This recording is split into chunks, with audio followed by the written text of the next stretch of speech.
9 दिवसीय राम कथा का विराम का दिन पुनः एक बार ऊंची अटारी वाले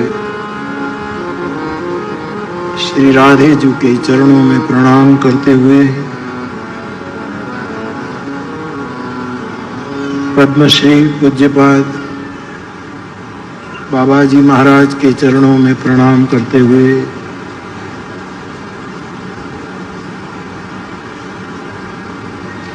विश्वनाथ की नगरी से आए हुए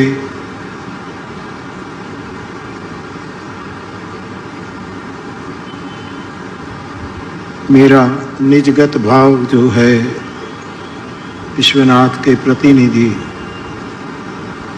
जगत गुरु पूज्य सतुआ बाबा, अन्य सभी संत महंत गण, विध विद्या के उपासक, विध वर्ग के समाज के महानुभाव और ब्रजमंडल की समस्त रसमयी चेतनाओं को प्रणाम करते हुए आप मेरे श्रोता भाई बहन, आप सभी को भी नमन करता हूँ और इस कथा में निमित्त मात्र मनोरथी परिवार, भाई हरेश, वीणाबेन और पूरा परिवार, आप सभी को साधुवाद देते हुए सभी को मेरा प्रणाम। राधे राधे, राधे राधे, राधे राधे, जय सिया राम, जय सिया राम, जय सिया राम। तो बाप, आज ज़्यादा समय नहीं है, कथा को एकदम संक्षिप्त करके आपके सामने संवाद रूप में प्रस्तुत कर दूंगा। लेकिन कल सायंकाल को हम कुसुम सरोवर वहाँ मनोरथी परिवार की ओर से 56 भोग का दिव्य दर्शन था। हम गए, बहुत प्रसन्नता हुई, बहुत सुंदर सजाया गया था। ठाकुर जी भी बहुत प्रसन्न नजर आए, विशेष प्रसन्न नजर आए। वल्लभ कुल के 2 आचार्य पूज्य चरण भी उपस्थित थे। अहमदाबाद का एक ग्रुप जो हवेली संगीत को क्लासिकल बेस पर, सेमी क्लासिकल बेस पर भी बड़ा प्रसिद्ध ग्रुप, आप प्रसंगानुकूल पद गायन करते थे, अच्छा लगा। हमारे एक युवा शास्त्री जी, आपने भी बहुत अच्छा राग सुनाया, एक पद सुनाया। कुल मिलाकर के फिर बेटी ने गाया और बेटी के बाप ने, यानी उसके ससुर ने भी, सुर मिले न मिले लेकिन सुर लगा दिया। और क्योंकि इसमें सुर की जरूरत नहीं है, स्नेह की जरूरत है। तो हरेश भाई ने भी अपना सुर लगाया। बाबा बहुत खुश हुए, इतने खुश हो गए कि चुप हो गए। कुल मिलाकर फिर पट खुला, आरती हुई और बड़ा अच्छा लगा। अब वैष्णव परंपरा और ये सब वल्लभी परंपरा का अपना नियम होता है, वरना मुझे तो हुआ कि इनमें से एक दोना हमको दे दे तो रास्ते में खाते खाते जाए। भिक्षा का घर खोज रहे थे, भिक्षा का कोई घर, रात को देर हो गई और तो मन ऐसा हुआ, इतना सुंदर था, इतना सुंदर। तो बाप खुश रहो। अथर्ववेदीय गो सूक्त, उसके पूरे मंत्र तो मैं नहीं ले पाया, कभी कुछ छूट गया, कभी कुछ छूट गया, लेकिन केंद्र में तो यही विचार रहा। तो आज एक कथा के समापन में एक मंत्र का उच्चारण कर ले, थोड़ा उसका भाव समझ ले, फिर आगे बढ़े।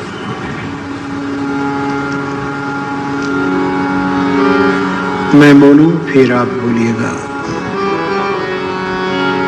प्रजावती प्रजावती प्रजावती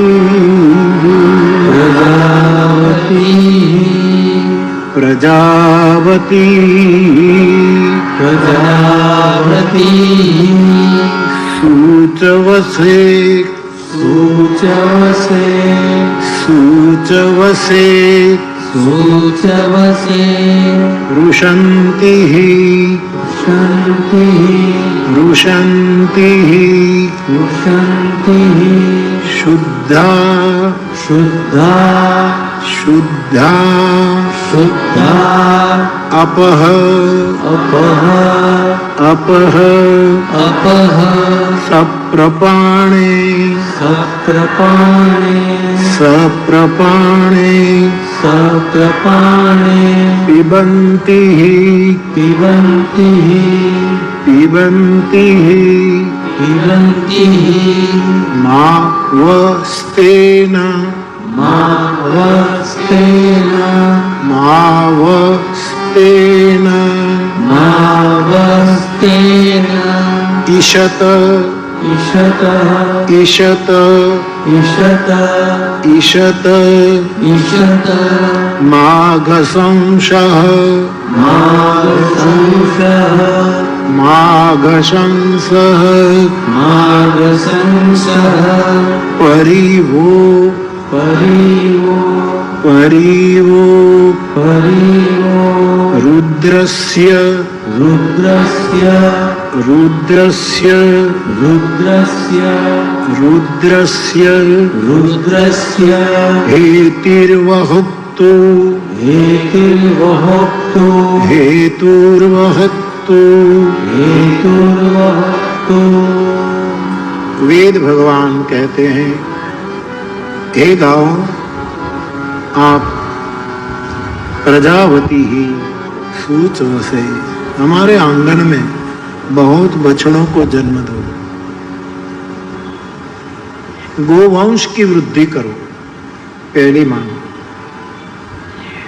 और गाय आप ये करें, गौ माताएं आप ये करें तो हम हमारे आंगन में आपको अच्छा चारा देंगे, हमारे गोष्ठ में अच्छा चारा डालेंगे और आप अच्छा चारा का आहार करो।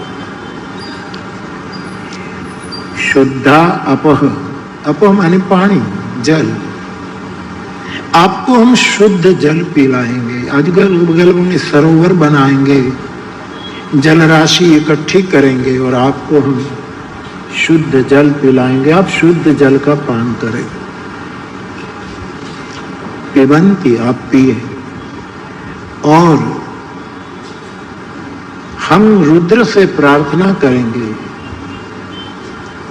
कि आपके इस जीवन में कोई चोर विक्षेप न करे, कोई हंता आपकी कत्ल न करे, इसलिए आपकी रुद्र रक्षा करे। ऐसा इस मंत्र का कुल मिलाकर भाव है। तो हमारे गोष्ठ में, हमारे आंगन में, जहाँ जहाँ ये माताजी गौशाला है, वहाँ ऋषि चाहता है कि बहुत गोवंश बढ़े, नए नए बछड़े आए। रामचरितमानस में तो कौशल्यादि माता को गो कहा और राम लखन जानकी को बछड़े कह दिए। ये तुम्हारे बछड़े, आप गाय हैं। जब भगवान राम लखन जानकी 14 वर्ष पूरा करके जब आते हैं तो कौशल्यादि मातु दौड़ी, जैसे अपने बछड़े को घर में छोड़कर आंगन में वन में चारा चरने गई हो और अपने नवजात बछड़े को मिलने के लिए जैसे धेनु की तरह दौड़ती आती है, वैसे कौशल्यादि माता गायों की हुंकार करती हुई स्तनों में दूध इतना भर कर के आती है। अब कौशल्या तो भवन में है, लेकिन भवन वन हो गया था राम के वनवास के कारण। वो भवन भवन थोड़ा है जहां राम न हो, वो तो वन होता है। और वन भवन बन गया था क्योंकि वन में राम थे, इसलिए गोस्वामी जी ने बिल्कुल उल्टा दर्शन बताया। तो यहाँ कौशल्यादि माता गाये हैं, राम लखन जानकी उसके बछड़े हैं। ऐसा एक चित्र, एक पंक्ति और एक छंद में ठाकुर जी जब अयोध्या पधारे, उसी दृश्य को गोस्वामी जी ने मानस में रख दिया। तो हे माँ, तू अच्छे बच्चे को जन्म दे। कौशल्या माँ जैसी गाय ने, कलकई जैसी गाय ने, सुमित्रा जैसी गाय ने अच्छे बछड़े दिए दुनिया। भरत, लखन, शत्रुघ्न, राम, ये उनके बछड़े। जानकी भी बछड़ी है। देखो, आपके घर में कोई खानदान परिवार की बेटी बहू बनकर आए ना, तो उसको अपनी बछड़ी समझना। सास ससुर उसके माँ बाप बन जाए, ये आज के राष्ट्र के पारिवारिक जीवन के लिए बहुत अच्छा है। एक गाय का केवल बेटे ही बछड़े नहीं, जानकी भी जी तो आई है, वो भी बछड़ी है, वो गो सुता है। तो इससे हमें ये भी सीख लेनी है। तो आप हमारे आंगन में आए, अच्छा चारा पाए, हम आपको प्लास्टिक नहीं खिलाएंगे, हम आपको कागज में मुख नहीं डालने देंगे, हम आपको गंदगी में अपना वेद मुख को प्रवेश नहीं करने देंगे। जो गाय का मुख वेद है, जैसे मैंने कहा और बाबा जी ने प्रमाण पद्म पुराण से दिया ना, पद्म पुराण से बिल्कुल स्पष्ट। मुझे खबर नहीं है क्या हो रहा है। कल मैंने गंगा, गायत्री, गो, गीता और गौरी, 5 का जो प्रभाव हमारे पर किस रूप में, उसका आज एक सुभाषित निकाल कर हमको सही, बिल्कुल मुझे पता नहीं कि सुभाषित में आता है। मैं तो गुरुमुखी बोलता हूं, ग्रंथमुखी कम बोलता हूं। ग्रंथ बहुत सपोर्ट कर। तो मैं आपके पास ये निकल गया, हरीश जो ने भेजा बड़ौदा से, बिल्कुल ये श्लोक की मुझे खबर नहीं है, इस सुभाषित बिल्कुल ला तो मैं बता दूं। गुरुमुख क्या नहीं करता, गुरुमुख की गजब नहीं। गुरु का मुख गाय का मुख है, वेद का मुख है। इसका मैं बहुत अनुभव कर रहा हूं इन संतों की कृपा से, इन महापुरुषों की कृपा से। कल्याण मासिक अंतर्गत सुभाषितमा गायों की महिमा है। यस्येकापि गृहे नास्ति धेनुर्वत्सानुसारिणी मंगलानि कुतः तस्य तमः क्षय। ये सीधे साधे संस्कृत में गौभिर्प्रेक्ष वैदेश्च सतीभिः सत्यवादिभिः अलुब्धैर्दान शीलैश्च सप्तभिर्धायते महि। अब जो मैं कल बोल गया उसका मंत्र, इसका सुभाषित, गौर गंगा, गौरी और गंगा, गायत्री गीता गौरी तथैव च, लोक कल्याण कर्तार गकारा पंच दुर्लभा। एक गुरु मुझे पता नहीं,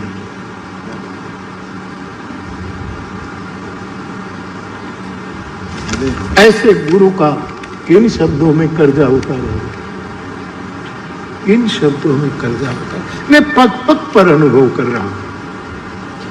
ये हरेश मुझे 2 दिन से पूछ, आपका अनुभव क्या है, आपका अनुभव क्या, लिख कर दीजिए। मैंने लिख कर दिया तो उसको पढ़ना नहीं आया।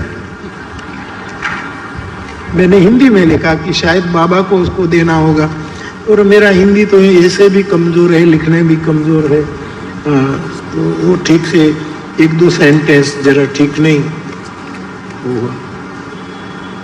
बिल्कुल गुरु मुख की महिमा में गाता। मैं राम कथा नहीं कहता, गुरु गाथा गा रहा। राम कथा तो मेरा माध्यम है, अवश्य इष्ट माध्यम है, परम प्रिय माध्यम है मेरा, लेकिन गाना है तो गुरु की कथा, तो गुरु की कथा। तो क्या कहूं, हर कथा में मुझे कुछ न कुछ ये संतों की कृपा से गुरु की प्रधान को। और यहां हरेश अटारी वाली ऊपर बैठी है, उसकी कृपा से ही ये कथा हुई, बाबा के संकल्प से हुई, लेकिन उसका संरक्षक हनुमान था, ये भूलिएगा नहीं। हनुमान का पुण्य प्रताप इस कथा का प्रमाण और परिणाम वो तू ठीक से नहीं पढ़ पाया, नीलेश भी नहीं पढ़ पाया। मैं क्या है कि किसी को कुछ लिखता हूं तो अपने अक्षरों में ही लिखता हूं, वरना अब मुझे सुधरना चाहिए भद्रवी भाई कि टाइप करके ही दे देना चाहिए, लेकिन खबर नहीं मुझे, मैं अपने अक्षर में, और मेरे अक्षर भी दुनिया में ऐसे खराब अक्षर किसी के नहीं हो गए, ठीक है चलता है। हनुमंत संरक्षक था, और उनके प्रेम और पुण्य प्रताप का ये प्रमाण है 9 दिन की कथा इतनी निर्विघ्न पूरी होने को, और प्रमाण भी है परिणाम भी है। ये मेरा अनुभव है। जैसे जैसे गुरु निष्ठा आप होगे, वैसे वैसे आपको कहीं से खोजना नहीं पड़ेगा, आप में से एक एक वस्तु निकलती जाएगी। ये हारमोनियम बजाएगा, ये भैया वायोलिन बजाएगा, तो वो उंगली रखता है और फिर सुर निकलने लगता है, राग बन जाता है, क्या क्या नहीं होता। वैराग्य बाहर से आए ऐसी अपेक्षा मेरे साधक भाई बहन न रखे।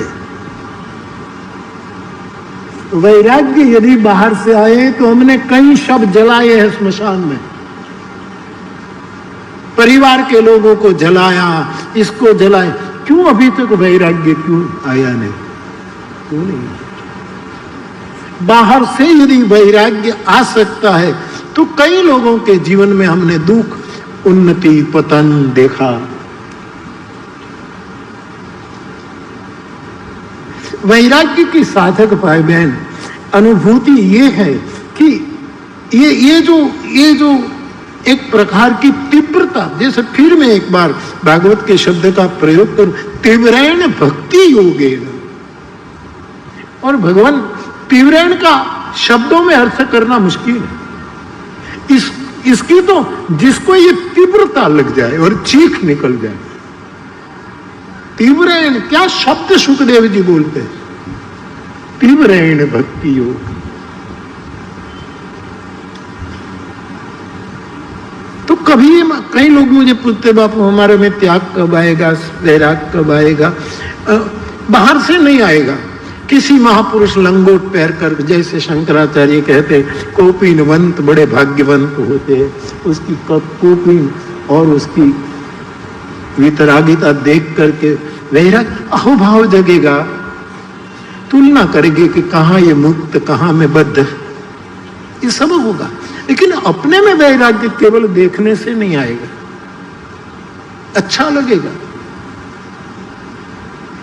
ओशो ने एक बड़ी अच्छी कथा जो 2-3 दिन पहले किसी ने, नीलेश तूने दी कि किसने, ओशो की किताब किसी ने मुझे दी, तो मैं कभी कभी उसका अवलोकन, उसमें मैंने बीच में तो सिकंदर वाली बात कही, लेकिन एक और बात इसमें आई जो मुझे प्रिय कर लगी। उसमें लिखा है कि यूनान का ये साधु फकीर अल्हड़ महात्मा डायोजनीज, ये मूल यूनान का साधु,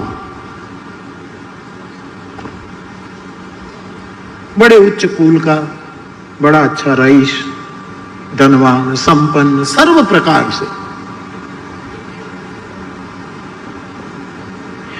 धीरे धीरे धीरे धीरे धीरे वो अंतर झांकने लगा कि मेरे अगल बगल में चारों ओर बहुत समृद्धि है, कहीं समृद्धि लाभान्वित भी कर रही है, कहीं मुझे घाटे में भी ले, ये सब मैं मेरी चारों ओर देखता हूं। लेकिन इससे मेरे में वैराग्य नहीं। ये फकीर सोचता है, अच्छा प्रस्तुति, और ओशो की प्रस्तुति के लिए क्या कहना।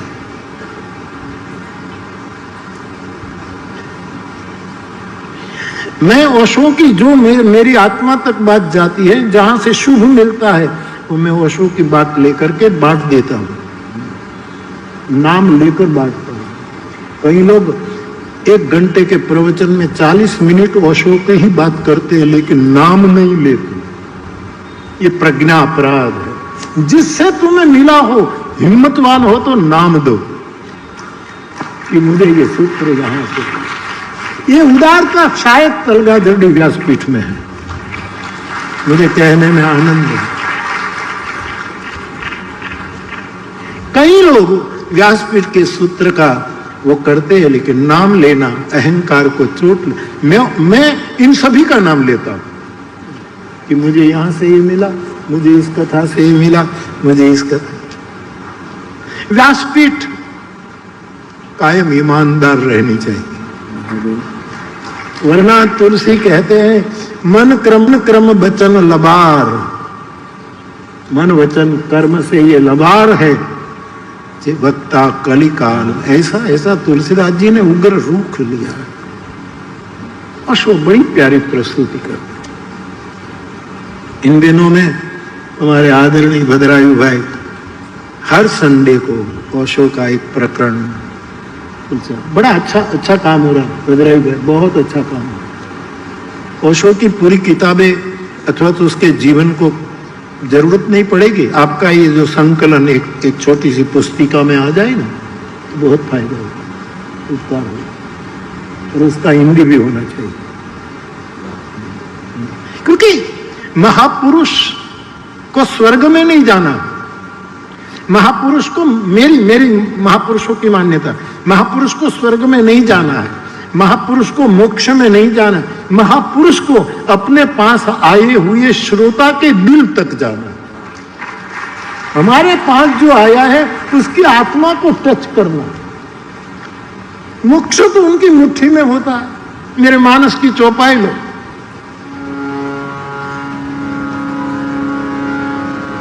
राम भजत सोई वेद कथित, शास्त्र कथित, उपनिषद कथित, महापुरुष कथित, राम भजत सोई मुकुति गोसाई,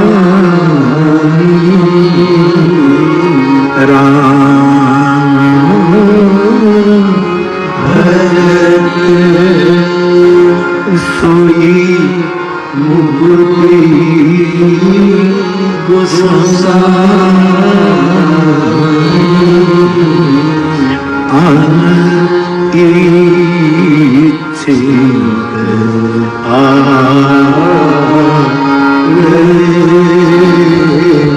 बढ़िया। राम के भजन से तो बेचारी मुक्ति तुम न चाहो तो तुम्हारे पीछे पीछे दौड़ेगी।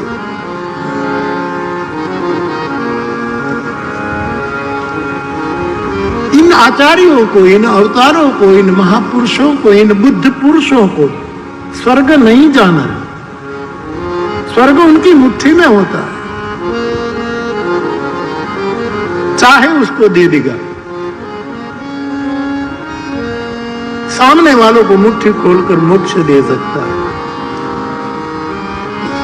उसको केवल उनके आश्रय में आए साधकों के दिल तक पहुंचना है। तो ऐसी बातें और छपनी चाहिए, लोगों तक पहुंचनी चाहिए। युवा पीढ़ी आतुर है, युवा पीढ़ी आतुर। कल मुझे बताया गया इंदौर में और कोई एक जगह दूसरा कुछ मुझे बताया गया वीडियो कि ये नवरात्रि में और युवा धन कोई डिस्को डांस करता है, कोई कुछ करता है, कोई रॉक एंड रोल करता है, कोई कुछ पाश्चात्य असर, उसको अपने गरबा के साथ जोड़ करके, हरि नाम के साथ जोड़ करके इन नृत्य को दीक्षित कर दिया जाए तो कितनी बड़ी क्रांति हो जाए। युवा नाच करना चाहता है, नचाने वाला चाहिए। भारत का युवा नृत्य करने, नचाने वाला चाहिए। हमारी दशा क्या है कि हम युवकों को नचाने वाला नहीं बना रहे, नीचा बता रहे हैं कि तुम हल्के हो, तुम नरक में जाओगे, तुम पाप कर रहे हो, तुम ये करो। हम उसको नीचा दिखाते। इससे बाज आए धर्म जगत, उसको नृत्य सिखाओ। कृष्ण ने नृत्य सिखाया। ब्रज नाचता रहता है। मैंने आपको कहा था कि मैं नवरात्रि है रास कराऊंगा, लेकिन आज समय नहीं है, इसलिए मैं नीचे नहीं उतरूंगा। आज अगली कथा में डांस करूंगा साहब, जब भी हो, जहां भी हो। बाकी इच्छा तो थी कि 9 दिन में मैं भी नीचे उतरूं। हाँ,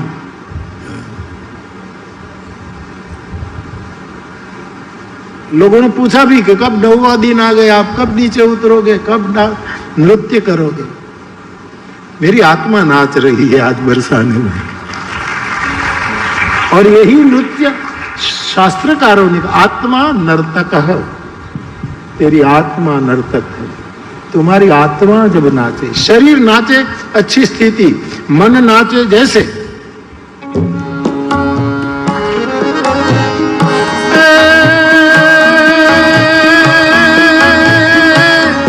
मन मोर बनी धन गाट करे, मन मोर बनी धन गाट करे, मन मोर बनी धन गाट करे, मन मोर बनी धन गाट, मारू मन मोर बनी धन गाट करे, मन मोर बनी धन गाट करे, मन मोर बनी धन गाट करे, मोर बनी। ओस्मान मीर, मन मोर बनी धन गाट, मारू मन मोर बनी धन गाट करे, मन मोर बनी धन गाट करे, मन मोर बनी धन गाट करे, मन मोर बनी धन गाट करे।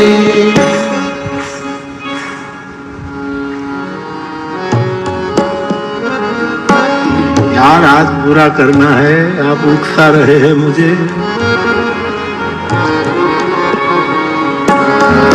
मन मोर बनी धन गाट करे, मन मोर बनी। ओस्मान का कंपोजिशन। मन मोर बनी धन गाट करे, मन मोर बनी धन गाट करे, धन गाट करे, मन मोर बनी। विनोबा जी लिखते हैं, भद्रवी भाई, कि महाराष्ट्र में जहां मेरा जन्म हुआ, जहां मैं रहा, वहां ज्यादा मोर नहीं है, गुजरात में मोर ज्यादा। मैं बड़ौदा रहा, बड़ौदा और गुजरात में मोर।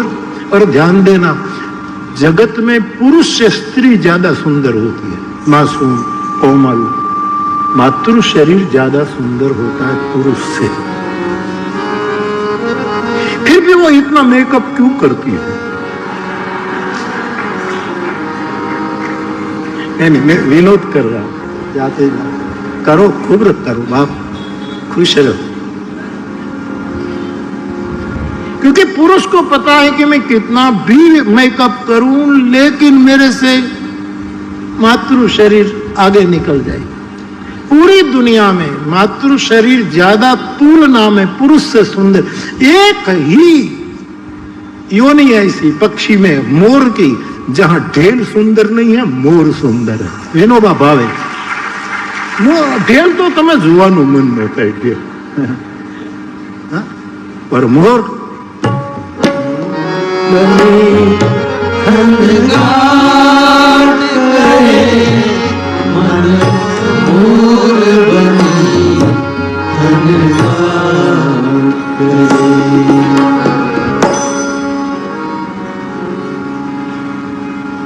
लक्ष्मण देखहु मोर गन, रामचरितमानस किष्किंधा कांड।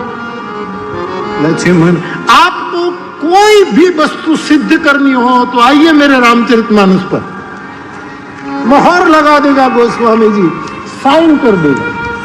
मैं विनम्रता से वादा करता हूं एक राम कथा के गायक के नाते, लक्ष्मण देखहु मोर गन, राम को पहले और कोई पक्षी नहीं दिखे। चातुर्मास का वर्णन प्रवर्षण पर्वत पर जब हुआ वर्षा, तो हे लक्ष्मण देख बाप, मोरगन, मोर के झुंड। लक्ष्मण देखहु मोरगन, नाचत वारिद पेखी, आकाश में वारिद जलयुक्त बादलों को देखकर नाच रहे हैं। कहां बादल, कहां वो, मिलना तो होगा नहीं, बरसे तो शायद जल उस पर गिरे।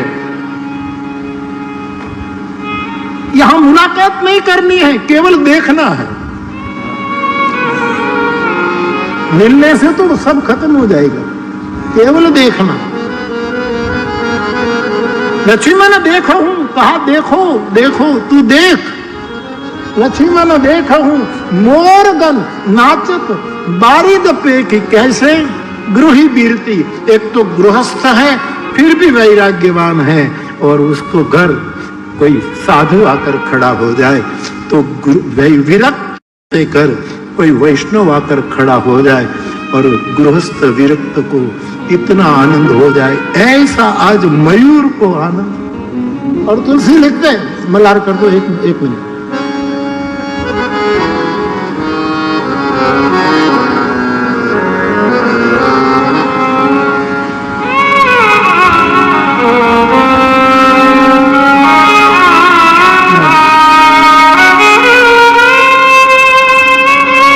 बजाते हो, खूब रियाज करना चाहिए, खूब।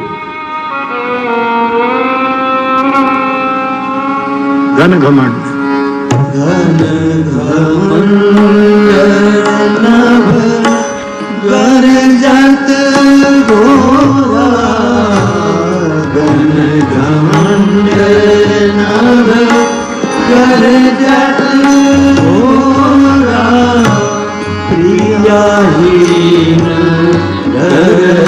पत मनूरा, प्रियाहीन पत मनूरा,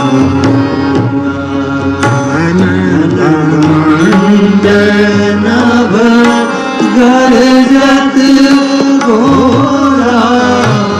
तो तुलना में ढेल से मयूर ज्यादा सुंदर है। सही है, विनोबा जी उसकी नोंद लेते कि गुजरात में मोर बहुत है। आपके समय की ये बात है, आपने ये जरूर लिखा है। तो एक नृत्य तो स्थूल रूप में शरीर से होता है, आवश्यक है। ये सूफी में रूमी वाले घूमते ही रहते हैं, और बाबा ने भी यहां सबको घूमते कर दिया। रात को जब रास होता है, घूमते घूमते 2-2 घंटे तक घूमते घूमते। ये चक्कर 84 चक्कर से निकाल देने वाला चक्कर है। 84 लक्ष्य के जो फेरे हैं, इनमें से मुक्त करने वाले ये फेरे हैं। तो मन मयूर नृत्य करे, ये दूसरा। और तीसरा आत्मा नर्तक, आत्मा नर्तक बन। ये बहुत सूक्ष्म नृत्य है। तो इस बार तो हम नीचे नहीं उतर पाए। अगली कथा में जरूर याद दिला देना कि बरसाना वाला रास बाकी है, तो फिर हम अपना ठुमका भी लगा देंगे साहब। सबको अपनी अपनी अदा होती है साहब। तब दादाजी के शब्द माँ याद आते। किलाधीश बोले, अखंडानंद सरस्वती जी बोले, कोई दूसरा महापुरुष बोले, साधु साधु पुकारा जाए सभा में, ऐसा वक्तव्य। और अंत में दादाजी अतुल कृष्ण गोस्वामी जी की बारी आई तो कहते हैं आप सबने ठुमका लगाया, अब मेरी अदा देखो। या कैसे जाए वो वहां से भी। तो नृत्य की इस बार तो नहीं कर पाए। आत्मा से नर्तन, आत्म नर्तक सबसे बड़ा नर्तक। और नृत्य कला ऐसी है कि नर्तक और नृत्य एक हो जाता है। बिना नर्तक नृत्य नहीं होता और बिना नृत्य कोई नर्तक नहीं होता। दोनों बिल्कुल सट जाते हैं, अद्वैत हो जाता है। तो ये रास वाली बात मन में रह गई, लेकिन फिर कभी देखेंगे। तो मैं क्या कह रहा था? ओशो की शैली। हाँ, ओशो की जो बात थी आपने कहा, तो आपने एक प्रसंग लिखा है कि वो जो डायोजनीस जो फकीर था, साधु था, वो बहुत रईस था, बहुत धनी था और चारों ओर समृद्धि थी इस पूर्वाश्रम में। और उसमें उत्थान पतन उसने बहुत देखा। लेकिन फिर अंदर देखा तो मेरे अंदर भी तो कितना उत्थान, उन्नत होना, पतन होना, उन्नत, मेरे अंदर भी क्या क्या चल रहा है। बाहर तो बंद भी हो जाएगा, लेकिन अंदर का ऊहापोह। जब मैंने कहा नहीं कि वैराग्य बाहर से नहीं आएगा, भीतर से फूटेगा, और उसको अंदर से फूटा। चैतन्य महापुरुष में, चैतन्य भगवान में वैराग्य कहां से फूटा? कहां से फूटा?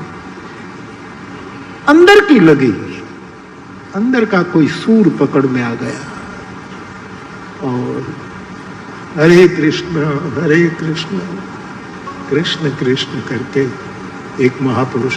ये देन है चैतन्य गौरांग प्रभु की कि अपने आश्रितों को भेजा कि वृंदावन जाकर के ऐसा व्रत लो कि लोक मर्यादा के लिए चीथड़े से केवल लोक मर्यादा रखो। भिक्षा लेकर यमुना के जल में अंजलि डुबोकर बेस्वाद करके भिक्षा को प्राप्त करो। एक वृक्ष के नीचे एक रात से ज्यादा मत रुकना, वरना वृक्ष से आसक्ति हो जाएगी। और अटन किया करो ब्रज में। और आपको जहां भगवान कृष्ण ने 5000 साल पहले जो लीला की है वो आपको दर्शन देगी। ये किसकी कृपा थी? तो मेरे जाने माने, और ये ऐसे प्रसंग बहुत बल देता है। तो अशोक की प्रस्तुति तो गजब होती है। आपने कहा कि एक बार अंदर का तूफान इस रईस ने, इस धनी ने, चारों ओर वैभव था, उसको अंदर का ऊहापोह जब, तब उसको फकीरी लग गई और उसने अंदर से बैराग फूटा और बहिर तुच्छ लगने लगा। निकल गया जंगल में यूनान का ये फकीर। एक नौकर ने साथ में, क्योंकि बिना नौकर वो रह नहीं सकता था। हर काम अपने घर में नौकर करते थे। अब अकेला तो हुआ, लेकिन नौकर को ले गया। मेरी छोटी सी दाल रोटी बना दे, बिस्तर लगा दे, जहां रो, इसकी उसको जरूरत थी तो नौकर को ले गए। नौकर के साथ में फिर अंदर से एक दूसरा अंकुर फूटा वैराग्य का कि मैंने सब छोड़ा। ये नौकर के बारे में क्या करूं, लेकिन जरूरत है, आदती हो। मेरा हर कार्य हमारे घर में नौकर करता था, तो जरूरी क्या कर। लेकिन अंदर वैराग्य का अंकुर फूट रहा। एक दिन परमात्मा ने ऐसी कृपा की कि नौकर ड्राइवर जनीज को छोड़कर भाग गया। घर में भी नौकर चाकर काम करते, क्यारे निकली जाए, छुट्टी ले कीधा वगर वया जाए, कीधा वगर पाछा आवे। अठवाडिया पहला गया होय तो पाछा के मारे फलाणा लग्न छे, कोक बुझी કેટલાક ને મારે, કેટલાક ને પરણાવે। આ બધું નોકરોમાં આવું બધું સ્વાભાવિક હોય છે, સ્વાભાવિક।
श्री राधे 2 मिनट।